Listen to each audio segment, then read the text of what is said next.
Hi, I'm Jake. Hello, Alex. And recently, me and Alex over on my main YouTube channel just reviewed a Jean-Claude Van Damme movie. And I thought, why don't we do a reaction to something that is kind of connected to Van Damme. This is the Nostalgia Critic's, at the time, joint review of the video game movies Street Fighter and Mortal Kombat. It was at the time where he was on YouTube in the very beginning, before YouTube kicked him off because of its bullshit copyright rules back in the day. And then he went on Blip. He's back on YouTube because Blip fell under, but this is back when he was on his original YouTube channel. Okay.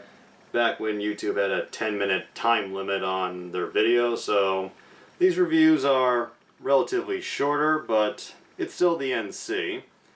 And the first one up is his Street Fighter review, which Van Damme starred in. Ready? Yep. I was a fan of the video games, probably played Street Fighter a little bit more than Mortal Kombat, but... Cool. So you Yep. might understand what's going on. A little bit. Let's get into it. Hello, I'm the Nostalgia Critic. I remember it so you don't have to. Well, an overwhelming amount of viewers have made it clear that there are two films that put the sin in cinematic shitmongering that I must address. Street Fighter and Mortal Kombat. And God can't tell you how much I don't want to review these suckers.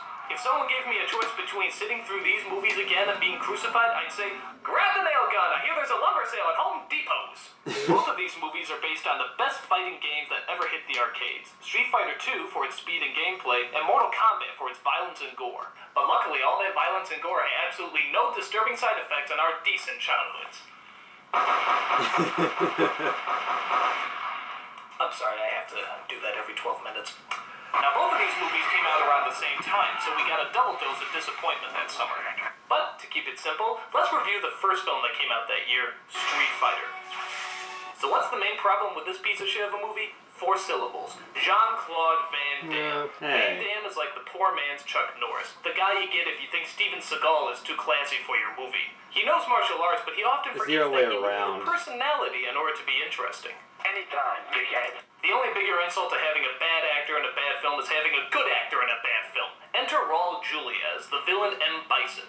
Raul Julia was one of the most charismatic actors who ever lived, and was taken from us a million times too early. In fact, it was rumored that Raul Julia did this as his last film because it was something his children really wanted him to do. Well, thank you, you little brats! He lived long enough just to see the destruction of his entire career! Top notch! Warning, this is clearly for satirical purposes. Raul Julia kicks ass, I'm sure his family kicks ass. You've lost your balls. So what's the story, you're probably wondering? Well, ironically, it involves absolutely no street fighting whatsoever. Van Damme plays a war hero named Guile who's out to stop the evil M. Bison from, you guessed it, taking over the world. Of course! On top of his fearsome army, Bison also has hostages that he's holding ransom for $20 billion. Guile, being the fearless leader, has this to say. Can he do that on TV? After that, we get a bad action sequence, followed by another bad action sequence, followed by another bad action sequence, followed by another bad action sequence, followed by... Oh, hey, look, they're actually talking here. Okay, this is the scene where they discuss their strategy to... Oh, wait, no, sorry, this is just another bad action sequence. Guile's accompanied by 3 other fighters, Chun-Li, Balrog, and Honda. They represent some sort of journalistic secret agent fighting squad who are also out to take on M. Bison. Now that's just violating nonpartisan reporting. These 3 obviously have a very difficult task ahead of them. Not taking on M. Bison's fearsome army, but trying to figure out what the hell their fearless leader is saying. Call it a wake-up call. A wake-up call? What's a wake-up call? If I'm knocked upside in 15 minutes. What? And distract his defenses. Huh? If Sagat runs against the Bison. Who? His acting's gotten Seriously, better over even the the years. actors in the movie look at him like they have no idea what he's saying. Some moron just scanned me. I hate to admit it, but I think I might actually be missing Schwarzenegger. Get the hostages out. Get the hostages out! Things start looking up when it appears that Guile has been shot and murdered in the middle of a violent shootout. Hey, alright, this movie's finally starting to get good! It turns out that Guile's still alive, and this death scene was just an attempt to fool the enemy, even though they spot him on a speedboat just a few moments later. Which makes this scene entirely pointless. By the way, I love Guile's army fatigue of blue camouflage. That'll really come in handy if they're ever fighting in the sky or underwater. The rest of the story is kinda hard to keep track of, considering how there's so many damn characters. Most adaptations have the problem of leaving a character or two out, but not Street Fighter. No, they have the courtesy of giving us every single damn annoying character these games ever produced. Like Guile, and Bison, Chun-Li, Honda, Zagat, Balrog, Ken, Ryu, Cammy, Zangief, DJ, Vega, Dhalsim, T-Hawk, Blanca, Sneezy, Dobie, Grumpy, Dave, Prancer, Comet, Cupid, Cubby, Tommy, Pinky, Brain, John, Ringo, Professor Marianne. It's a nightmare! Everyone in the world is here! It's like a Street Fighter Christmas! Okay, I'm gonna do you a favor and show you the only funny scene in this entire movie. It's when the villains are watching a TV screen showing a truck of explosives riding out of control, only to find that the truck is actually heading right towards them. Quick! Change the channel! Okay, that's kind of funny. But trust me, it's not worth it to watch painful scenes like this one where the most stereotypically smug British man tells Guile that they're giving in to M. Bison's demands. Deliver these instructions to your troops, then consider yourself relieved of your command. We think we can deal with General Bison. Now, if you excuse me, I'm off to burn down an orphanage and puppy farm. Then Guile delivers a speech that even George W. would find epically ridiculous. Our superiors say the war is cancelled. We can all go home. Oh, God, I don't know how much more of this movie I could take. Bison is getting paid up for his crimes, and our friends will have died here. But we can all go home. Yes, very tragic. I got things to do, so I'm just... Meanwhile, ideals like peace, freedom, and justice, they get packed up. But we can all go home. Well, we would if you would stop yapping your trap. Well, I'm not going home. No, don't do this to me, Van Damme. You said I could go home. I'm gonna get on my boat, and I'm going to kick that son of a bitch Bison's ass. Heart of a poet. Now, who wants to go home? And who wants to go with me? No! Ragtag, bunch of Once the fighters. plot out of the billions going on here involves Guile's friend Blanca, who's transformed into a mix between the Hulk and one of those cavemen you see from the Geico commercials. You're joking. This is done by a scientist named Dhalsim, who's just a dead ringer for the Dhalsim in the video game. Can you tell the difference? I sure can't. Actually, one of the strangest parts of the movie involves his appearance. The last time we see him, he looks like this. And then the next time we see him, he looks like this. What the hell happened? One minute he looks like a scientist, the next he looks like the bald guy from 300. And the movie never tells us why. Did he just bloom into a yogi Indian warrior? Was he on his way to a Kwee costume party? I mean, it makes no sense. Why?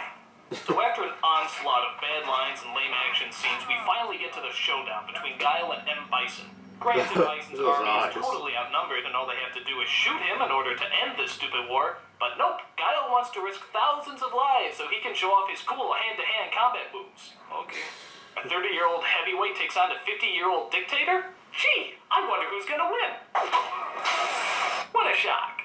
At some point, Bison regenerates himself and is able to levitate throughout the room. So he flies up into the air and hits Guile straight on. And then, after that, he flies up into the air and hits Guile straight on. But then he has the brilliant strategy of flying up in the air and hitting Guile straight on.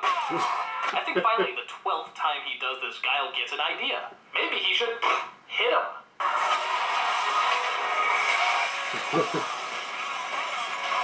Bison, you're off the air. I think probably the strangest scene, and trust me, that's saying a lot, comes at the very end when Guile tries to rescue Blanca and Dhalsim. Blanca says he can't face the world looking how he does, so Dhalsim decides to look after him in the comfort and safety of a burning building. I mean, what made them think they would be okay there? Guile even at one point says, This whole place is gonna go up. "Oh, it's a fixer-upper, but you can't beat that rent." Gee, I wonder how the armies feel knowing that Guile's best friend and an innocent scientist were lost in that explosion. I guess they're taking it pretty well. Horrible movie, sucks ass, next film. End of part one, and that's his old YouTube channel from back in the day. Before we start part two, what do you think of the Street Fighter review? That was well, the movie was terrible. The review itself was pretty good. But I just can't believe how they would ruin a perfectly good video game with that movie. I never played the game, so you know more than me. You think it wasn't a good adaptation? There was zero. I wouldn't even count it as an adaptation. I mean, I think he was a little... It's like Epcot stand-in for geography class, right? Oh. What'd you think? Do you think he was a little harsh on Van Damme? Yeah, I think the accent stuff, that's really overplayed. I think overall he probably suffered from a bad script more than his accent. Yeah, so. It seems like everything's bad here. Yeah. And that clip of Raw Julia when he says, "Take over the world," going, "Of course!" That became a running joke in later reviews. Anytime there's a reference to taking over the world in a movie, he'd always play, "Of course!" Oh. And, I don't know. The entire thing just needs to get blown up, but... Yeah. Raw looks like he's having fun. Yeah, despite the bug eyes moments there, yeah. I was to say, looks like a pretty terrible movie. The review good, but the movie looks unwatchable. It's funny seeing him in that old quality. Mm-hmm. Like I think he filmed on videotapes back in the day. It looks like a made-for-TV movie, for crying out loud.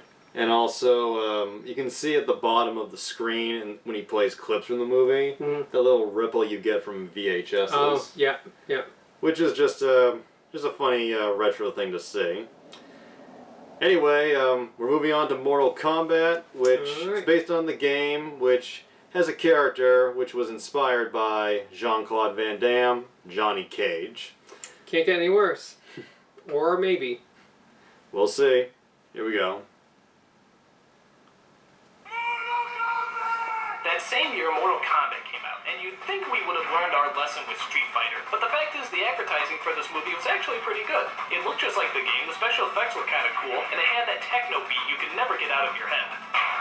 We went into Street Fighter knowing it was going to be bad, but for Mortal Kombat, we were suckered in. So what's the main problem with this film? 4 more syllables. PG-13. The game was one of the most violent bloodbaths that ever hit the arcade, and we all knew there was no way they could fit all that gore into a PG-13 movie, which is a shame because there's a lot of characters here that could use a good decapitation. Where do you get these guys? The story centers around 3 people. Johnny Cage, who makes his living as a pretentious actor, Sonya, who makes her living as a pouty FBI agent, and Liu Kang, who makes his living as a, Asian.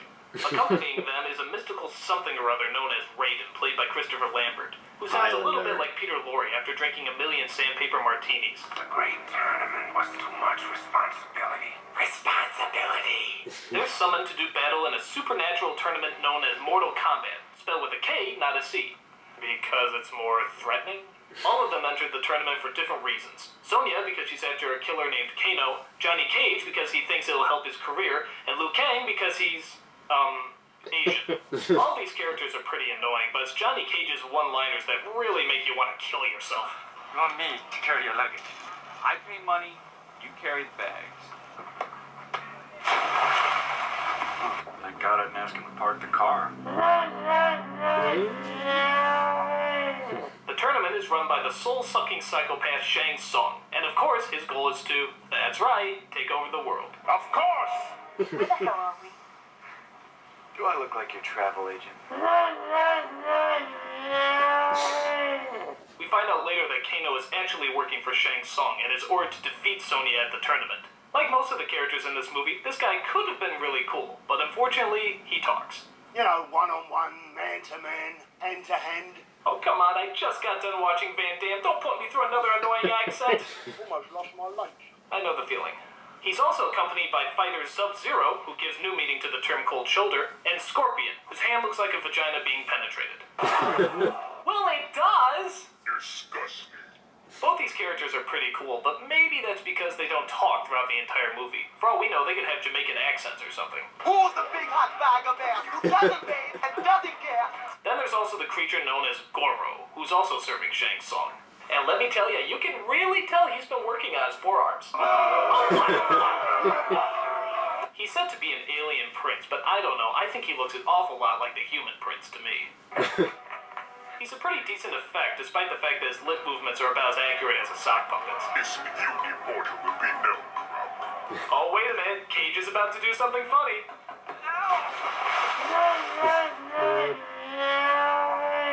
So Sonya defeats Kano, Liu Kang defeats this guy, Raiden croaks up some more advice, and Johnny Cage even manages to kill off Goro, which is an act of kindness after listening to his stupid one-liners. This is where you fall down. We also find out why Scorpion and Sub-Zero don't talk. Scorpion turns out is a fire-breathing skeleton, it happens, and Sub-Zero is too busy pulling energy from his crotch to defeat his enemies. Hey, if you had cold balls of fury like that, you wouldn't be talking much either. Exactly. After that, the film follows a pretty standard format. Someone fights, Raiden talks. Someone fights, Raiden talks. Someone fights, Raiden talks. So what exactly does he talk about? Well, I hope it's not something cliche like you must first face your fears if you were to conquer them. You must first face your fears if you are to conquer them. Fuck me, this is a dumb movie. Come to a little tournament, he said. Be good for the career, he said. Later, we find that Shang Tsung kidnaps Sonya and forces her to fight him instead of Liu Kang. Oh, wait a minute, what happened to the brave and powerful Sonya? One second, she's this fearsome warrior, and all of a sudden, you put her arm behind her back, and it's... Oh, save me, he's too strong. Gotta save the chick. It's okay, you know, you'll get out of it. Alright, calm down, you'll think of something. Okay, chill! I mean, Jesus, you're an FBI agent. It's your job to get out of situations like this. Maybe I should tell her she's not going to be in Mortal Kombat 2. That'll cheer her up. Get over yourself. Looking for guidance, our two heroes turn to Raiden for some helpful advice. I have nothing further to teach you. Oh, now you shut the fuck up. The one time we actually need your advice, and you have none to give. What kind of Highlander are you anyway? Sorry. The least you can do is tell us where he's taking her. The Emperor's castle. The Emperor's asshole? Actually, he was referring to the mystical realms of Outworld. And no, that is not another name for San Francisco. This horrifying dimension has the incredible terror of knocked-over statues, and some more knocked-over statues. Oh, and a creature known as Reptile, who's kind of like a mix between Finding Nemo and Satan's ass. Really bad CGI. I hope this leads to another pointless action sequence. It does! I love meaningless violence with no rhyme or reason. It reminds me of just how boring the human imagination really is. Brilliant. After we see Sonya dressed up in a skimpier costume, which is questionable but not problematic, Shang Tsung enters with a bunch of hooded servants, and we all know how this works. Alright, the good guys are gonna be in the robes, they keep their head down so you don't see them, yeah, okay, they're walking through, okay, make the evil speech, we all know the good guys are gonna pop up any minute, you know, can we just move this along a little bit? How long do we have to wait here? Yes, I know you're very evil and everything, come on, can they just pop out anytime? I mean, can you just hurry up and send in the clowns? They're already here. Hooray! Let's celebrate with more fighting!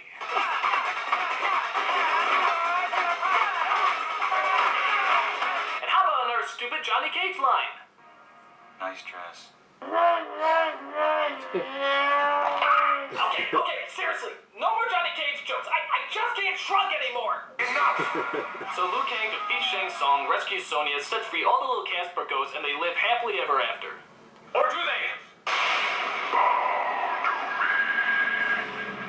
What is it, Emperor?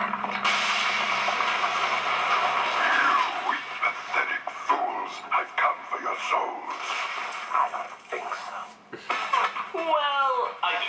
When the credits pop up, that means it's time to leave the theater and never look back at this horrible film as long as you live. Now, granted, Mortal Kombat isn't quite as bad as Street Fighter, but that's kind of like saying being stabbed in the stomach isn't quite as bad as testicular torture.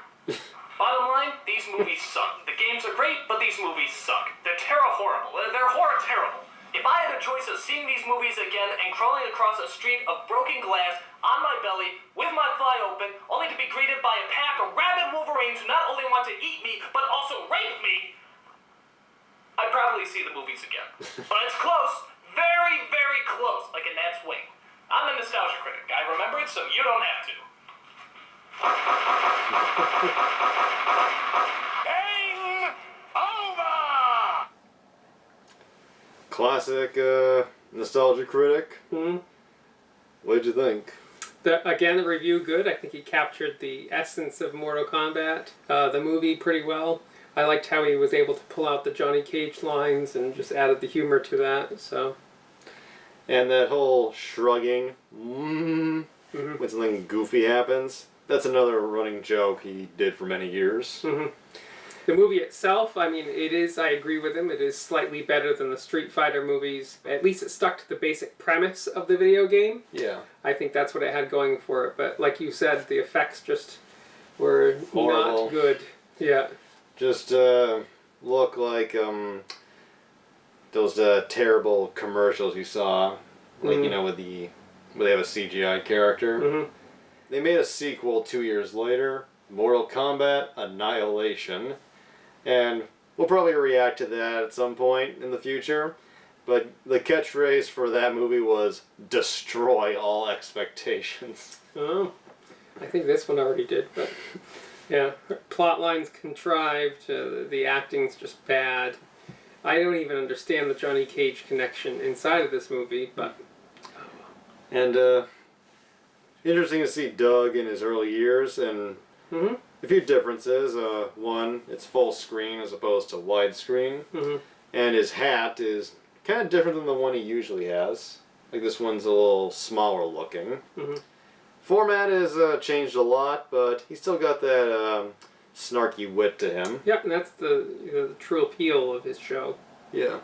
He really can riff into a bad movie well. Mm-hmm. That's what happens when you grow up watching Mystery Science Theater 3000. Get trained by the masters. And the skull drinking part, that's a classic clip of his. Yeah, it is good. It's hard to believe both these videos, even though they're in 2 parts because of the restrictions on YouTube at the time. Mm-hmm. It is technically one review. It's hard to believe this review is, at this point, 11 years old. Yeah, and just that the movies were made even much after the video games, and how old the video games are at this point. The director of Mortal Kombat went on to pretty much not direct anything special, but he also made Event Horizon and the Alien vs. Predator. Oh, yeah. I think he also made the Resident Evil movies. Oh, it's another adaptation. Yeah, and he bills himself these days as Paul W.S. Anderson to distinguish himself from Paul Thomas Anderson, a guy who might win an Oscar at some point. Yeah, because you wouldn't want to get confused there. And that's all I really gotta say. Anything else? No, that's about it. Very- So, Nostalgia Critic, good. Video game adaptations, bad. Good review. Recommend checking them out. They're in 2 parts over on their main YouTube channel. And as always, thanks for joining me. Oh, thank you for having me. And hope to have you back soon. And if you enjoyed this video, check out the others on this channel. Maybe subscribe, and we'll see you later. Enjoy.